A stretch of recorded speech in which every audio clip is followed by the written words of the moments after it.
Hello, welcome to our video presented by Alice, Anna, Axel and me, Guillaume. This is an MITD video for Tech Deco Bordeaux with the theme of gender equality between France and Norway. Equal pay between men and women is a major issue in many countries, and a comparison between France and Norway offers an interesting insight into the different approaches and results achieved. Here is a detailed presentation on the subject structure in several parts. In first, the general context. France and Norway have both implemented policies aimed at reducing the gender pay gap. However, their approaches and results differ significantly. In France, professional equality has been a major issue since the Rudy Law of 1983, which laid the foundation for equal pay. Despite these efforts, women still earn an average of 9% less than men in equivalent positions in France. In Norway, the situation is more advanced. The gender pay gap there is one of the lowest in the world, with only 5% fewer women than men in the labor market. In second, the legislative framework. France has introduced a complex legislative framework to promote equal pay. The Rudy Act established the principle of equal pay for equal work. This Genescent Act in 2001 strengthened the obligation to negotiate equal pay for work of equal value. The 2014 law for real equality between women and men introduced new obligations for companies. The Professional Equality Index in 2018 required companies with more than 50 employees to measure and publish their pay gaps. The 2023 to 2027 Interministerial Plan aims to strengthen these measures with 160 actions divided into 4 priority areas, one of which specially concerns equal pay. Norway has adopted a more direct interventionist approach. The Gender Equality Act in 1978 established the principle of equal treatment for men and women. In 2003, which brought quotas, Norway was the first country to impose 40% quota for women in the board of listed companies. With pay transparency, salaries are public and accessible online, making it easier to detect inequalities. And to finish, balanced parental leave encourages an equitable distribution between these two parents. So for the point 3, recent pay gaps, about France, despite legislative efforts, progress in France remain modest. The overall pay gap is about 15.4% in 2023.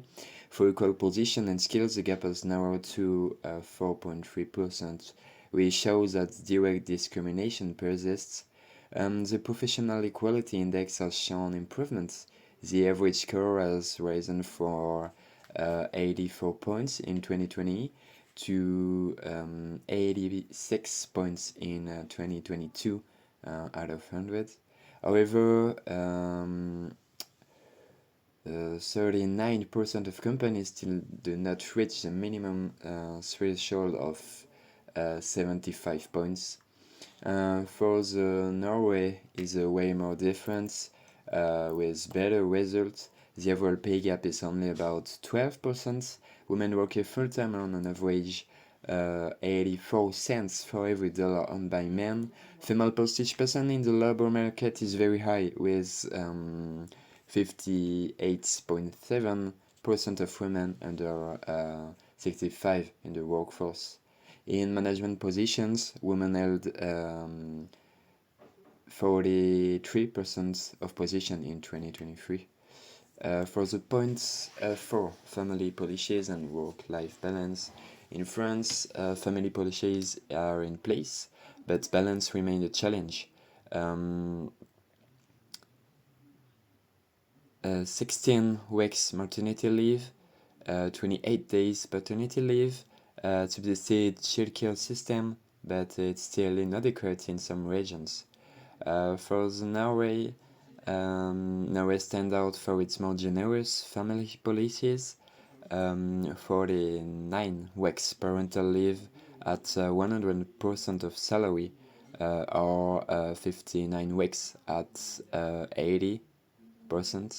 For the paternal quota, part of the leave is reserved for the father and is non-transferable. While a subsidized and accessible childcare system, these policies encourage a better distribution of family and professional responsibilities between men and women. Economic impact. The economic impact of equal pay is significant, particularly in Norway. The high participation of women in the labor market has made a substantial contribution to the country's economic growth. According to some studies, the impact of the feminization of the workforce on the Norwegian economy has been greater than that of the oil and gas sector. In France, the potential impact of reducing the pay gap is estimated at several points of GDP, but has yet to be realized. Specific initiatives. In France, the Professional Equality Index is a major initiative. It requires companies to measure their pay gaps according to several criteria. Companies failing to achieve 75 out of 100 points to 3 consecutive years risk a financial penalty. This measure has raised awareness, but its long-term effectiveness remains to be proven. In Norway has taken bolder measures. Pay transparency, salaries are made public, making it easier to detect inequalities. Quotas and boards of directors have enabled a rapid increase in the representation of women in management bodies. Initiatives to encourage men to work in traditionally female sectors aim to reduce occupational segregation. European comparison. In the European context, the average pay gap between men and women was 12.7% in the EU in 2021. Norway, with a gap of 12%, is slightly below this average. France, with a gap of 15.4%, is above the European average. The Nordic countries generally perform better than the European average.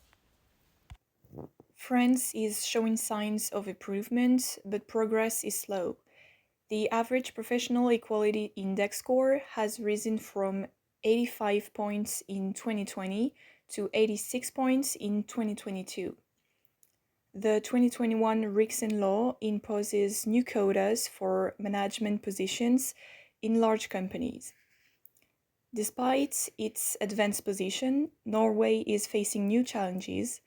The wage gap has risen from 16 cents in 2022 to 17 cents in 2023, showing that vigilance is still required. The country continues to innovate with plans to extend board quotas to 20,000 companies by 2028. In both countries, challenges remain.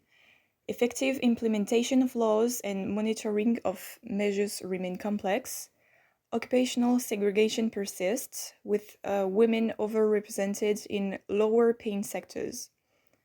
Gender stereotypes still influence career choices and pay negotiations. Despite its progress, perfect equality has not yet been achieved. Pay differential persists in some sectors, particularly in the private sector. Horizontal segregation of the labor market remains a challenge with highly gendered sectors. In conclusion, although France has made significant progress, It could draw inspiration from certain Norwegian measures to accelerate the reduction in the gender pay gap. Pay transparency, more balanced family policies, and a more interventionist approach could be avenues to explore. However, it is important to note that these measures need to be adapted to the French cultural and social context if they are to be effective.